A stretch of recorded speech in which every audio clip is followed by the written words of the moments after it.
as people of Anambra go to the polls to elect their next governor this Saturday, civil society groups like Yaga Africa has called an independent National Electoral Commission, INEC, to intensify oversight of electoral logistics and deployment. It also urged the commission to ensure strict supervision of transport companies responsible for moving election materials and personnel.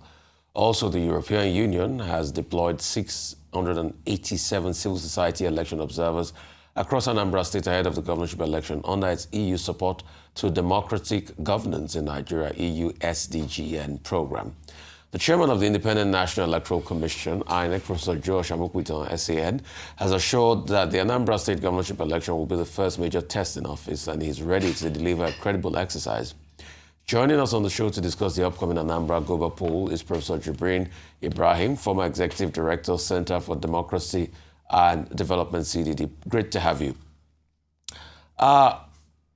I'd like to ask you this. How prepared do you think INEC is in an election cycle that, as we speak today, we've had allegations and counter-allegations of voter inducement, where the governor openly did come out to say that people from a certain political party, his political party, will be rewarded if they can get people to vote and to win the election. We've also had a candidate of another political party, the YPP, albeit not independently verified, say that the governor is putting, logistics in place for people that might upset the election with violence. So what's going to be the hope for this election? I'll be happy if the headsets can be turned off. Thank you. Go ahead, sir. Thank you. Well, I think the first thing is that this is the first election the new INEC chairman would be in charge of, and he has shown a lot of enthusiasm and determination to get it right first time. So all of us wish him the very best of luck, and we feel that that's the attitude to take, because every system that operates can be improved, and coming in with the belief that that improvement will happen is already a good first step. Yes, indeed, you've raised one of the major issues of concern we have expressed, the problem of vote buying and selling, which has become a huge problem in Nigeria.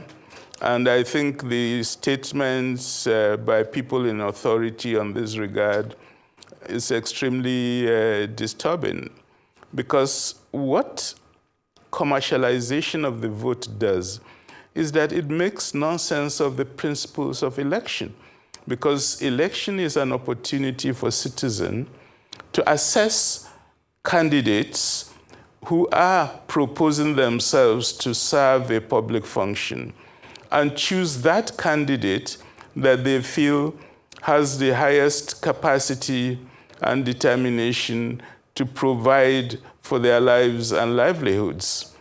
If, however, their choice is based on financial inducement, then it means they are not ready to choose the best. And we all know the problem with the financial inducement is very small. It will maybe provide them for one meal, and this person is going to be in power for 4 years. And you have to always think, as a citizen, as a voter, am I looking at my next meal, or am I looking for somebody who will improve my lives over a 4-year period? But I think, for me, the issue is quite straightforward. Purchase of votes is a criminal activity. There are significant security forces deployed for this election, and this purchase and sale of votes takes place in the public arena. So I think the security agencies have to be on top of their job and to make sure that whenever they do see such behavior happening, they must intervene immediately. because we know the way to solve this problem. If there are consequences for criminal acts, criminals stop their behavior because they don't want the punishment of going to jail. If, however, there are no consequences, they continue. So it's really a question of making sure that the security agencies do their job. But I think there's also an important point about voter education. Voters need to understand that they are doing themselves harm by accepting a bit of money to give up their mandate. The mandate is sacred. That's what defines the power of the citizen, that the citizen can determine who exercises power. You can't give that up for financial inducement. And I think that element of voter education has been rather weak in our own recent history. And going forward, it's definitely one of the issues we need to focus on. All right, thank you. I'm so glad you highlight that, because even the fact that it's projected that there might be low voter enthusiasm and there's an anticipated low voter turnout according to the pre-election report released by Yaga. What are some of the things, if you were to speak to the people of voting age in Anambra State today, what would you say to them to at least see if we can get a few more people to the polls tomorrow? That's one. Now, when you also talk about voter apathy, one thing that affects that is insecurity. Some hotspots have already been identified. Orumba North, Orumba South, Ihiala, Ogbaru, Inewi South, and Agwata. What message would you be giving to the security agencies, in addition to what you said? What are some of the things that they must do and deploy to these hotspots that have already been identified? I think the first issue about voter turnout is that it is indeed true that Anambra has one of the lowest voter turnouts in our history, and it's been deteriorating over the years. And this, for me, it's a message about a larger problem. I think the voter is a rational person. And when elections come, the voter asks themselves a question: will my vote count? If the voter's belief is that the vote will count, then they are encouraged to go and participate in the process. If, however, the conclusion they come to is that the vote won't count, then they go into what they call the second level analysis. If my vote will not count and somebody is offering me 2,000 naira or 5,000 naira, well, I may as well take it, because even if I go to vote and that vote is not going to count, I'll just follow the crowd and do what they're doing. But I'm saying that that second consideration, it's a real problem for any democratic system, because confidence among the citizens is what determines the validity of an election, but above all, its legitimacy. And if that confidence is low, it creates a problem for the entire system. In terms of the hotspots that have been identified, I think we must accept that over the last few years, security agencies have become more and more competent in handling that, and in particular, in identifying thugs, in blocking their lines of passage, and on making sure that arms do not circulate in that area, so that the peaceful conduct of the elections are conducted. I understand from the police reports that they are fully ready, and these areas have been identified, they've been monitored closely. And as we move to the elections today, my message would be to encourage voters to come out, that their security, I believe, will be guaranteed, that the elections will be peaceful, and above all, the elections would be free and fair. I do think the new INEC chairman has shown a certain determination to continue the process of improving our electoral process. We wish him a very good luck, and we believe that if voters come out en masse, and exercise their mandate, they will all be contributing towards this improvement of the quality and integrity of our elections in Nigeria. All right, thank you so much for that. And of course, your optimism is very much appreciated. Now, if we look at the by-election that took place in Anambra in August of this year, a number of things stood out. And there were allegations that some tried to bypass the BVAS. And, we hope that a lesson was learned from that by-election. But my question to you is, do you think technology has come of age in our electoral system? Because as much as there were those allegations of bypassing BVAS in the by-election in August, generally the sentiment was that the election was more or less free and fair, and that the BVAS did work effectively where it wasn't bypassed. And many people were content with what they saw on the IREV. Do you think we finally gotten to that point where we're not going to hear about glitches and, all other manner of inconsistencies on the technological side of our election process? I think INEC has already demonstrated over the years that technology has been a very positive force in the improvement of Nigerian elections. BVAS is really a guarantee of integrity for these elections.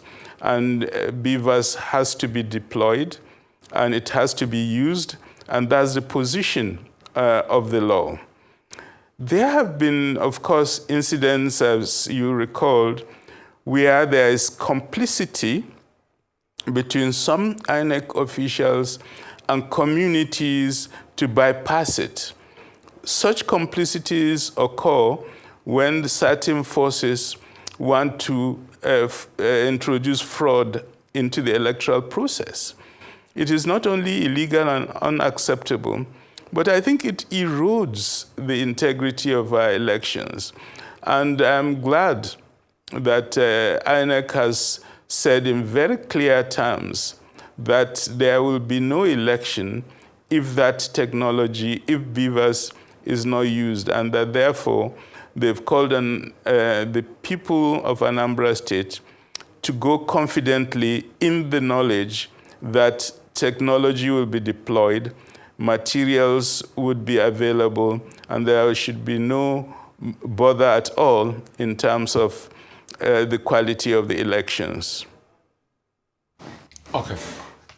In our election cycle, especially by-elections or off-cycle elections like this, we always hear the number 33,000 security personnel deployed.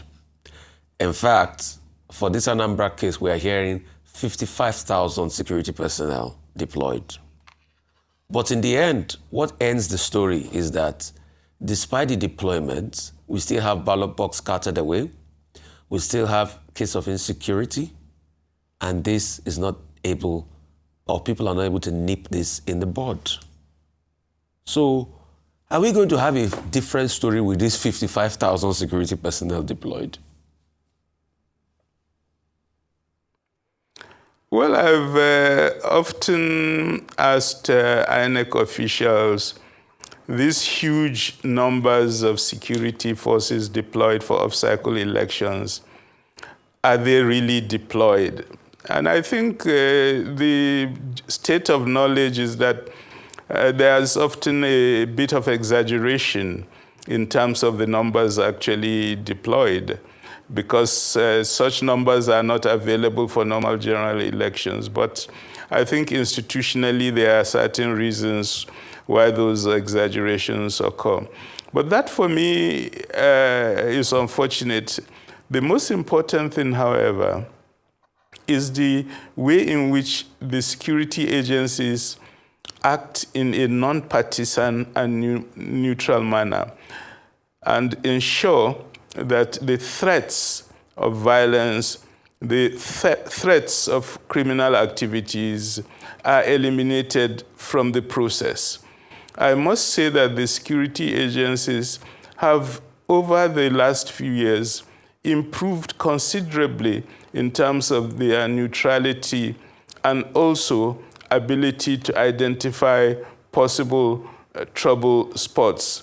Because we know the political sociology of our communities, we know the political actors, and we know the areas where problems are likely to be organized to disrupt the elections. And I think this knowledge has been analyzed and brought directly into the logistics of elections in this country. I'm confident that the security agencies will do their work competently in the Anambra elections, and these possible threats will be nipped in the bud. All right, thank you very much. I'm glad that you talk about the insecurity that would be nipped in the bud. I'd like us to talk about, the post-election, because part of the success of any election, of course, would be the observation, the transmission, and then if there are any disputes, tribunals. The INEC chairman, Professor Joash Amukwito, has said that at the end of this election, at least elections that he would prosecute, even losers will say congratulations to whoever emerges as winner. Are you confident that this will happen starting from this particular election, since we're judging him based on this election to start with? Well, let me say we should all pray that that's what happens, because that's the way the culture of election is supposed to develop in every country. There is a question of presenting yourself to the people and the people exercising their choice. And once that choice has been exercised, losers are supposed to congratulate the winners and prepare themselves for the next round, where hopefully they can improve their chances and also eventually become winners. I think there's a question of a political attitude sometimes in our country, where people see politics as a do-or-die affair, and they are not thinking about the culture of elections, which is that the one with the most support wins, but are thinking about their personal interest, that they want to, under any condition, do or die, be the ones in office. I think that is a lack of understanding of the nature and purpose of elections, and part of what we need to continue to do in this country is to engage in civic education so that all citizens begin to understand what is the purpose of election. Democracy is all about the role of citizens. And the most important role of a citizen in democracy is to participate in making decisions about who exercises power in that country on their behalf, because all power is exercised on behalf of the people. And when the people have made, therefore, a choice, that choice is supposed to be sacred. That choice is supposed to be accepted by all. And as long as it is clear that the elections themselves have been free and fair, then outcomes are accepted by people. And if sometimes you find there's a general rejection of an outcome, it might be because there have been issues about the quality of that election, about its integrity, and about the processes being followed. Because the important thing about election is that there are very clear procedures that are spelled out in law. If those procedures are not followed closely and to the letter, then it means the credibility of the process have been harmed, and because that credibility has been harmed, people then take a rejectionist approach to what the outcome is. So what is important really is for all players, from citizens through contestants to the institutions involved in the organization, to ensure procedures are followed and that those procedures produce an outcome that is both correct but also respected by the people as a whole. All right, as we round round up, I'd love for you to give us your take on the peculiarities of this particular election. If you look at the 2017 election, it was marred by no election, no referendum. The 2021 election was marred by, IPOB sit at home. So some people are saying this particular election might be the first that doesn't have those kinds of external, threats to it, if I may call it that, those factors. What's your take? Do you think that it's possible that we might actually see an uptick in voter participation based off of the fact that those very prevalent factors that existed before have toned down quite drastically? Well, yeah, I think the general political background of an election is very important. And you are right to point out that we have had elections in those states where certain political forces on the ground have threatened voters that if they come out to vote, they will be killed or harmed. And the voters, being rational, have tended to stay at home. And that has been part of the factors that have affected the turnout in previous elections. I think this time around, the political atmosphere is much more conducive to voters coming out to vote safely. I feel that the absence of very direct threats is something that's comforting, and that therefore voters will feel more secure to come out and vote. I think the general political situation in the country too, in which you have really a large number of candidates, and at least 4 of them feel they have significant chances in these elections. You have a ruling party in the country that has been trying to suck out opposition from the country's politics, but as Anambra State is one state in which that process has not really happened, and that therefore the ruling party at the state level, the national ruling party, would all feel they have their chances, but there are also other political forces that are strong in the elections. It wouldn't be an election in which the outcome is clear at the very beginning. So I do think it's a chance to reinvent an election that makes sense to citizens. I look forward to these elections, and I do believe we will see positive outcomes characterizing it. All right, thank you so much, Professor Jibrin. That's what we are also hopeful about. And we trust that when we come back here on Monday, we will be able to repeat some of the things that you have said and give INEC that pass mark that Professor Mukuton has assured Nigerians that he will get following this particular election. Thank you very much for your time with us.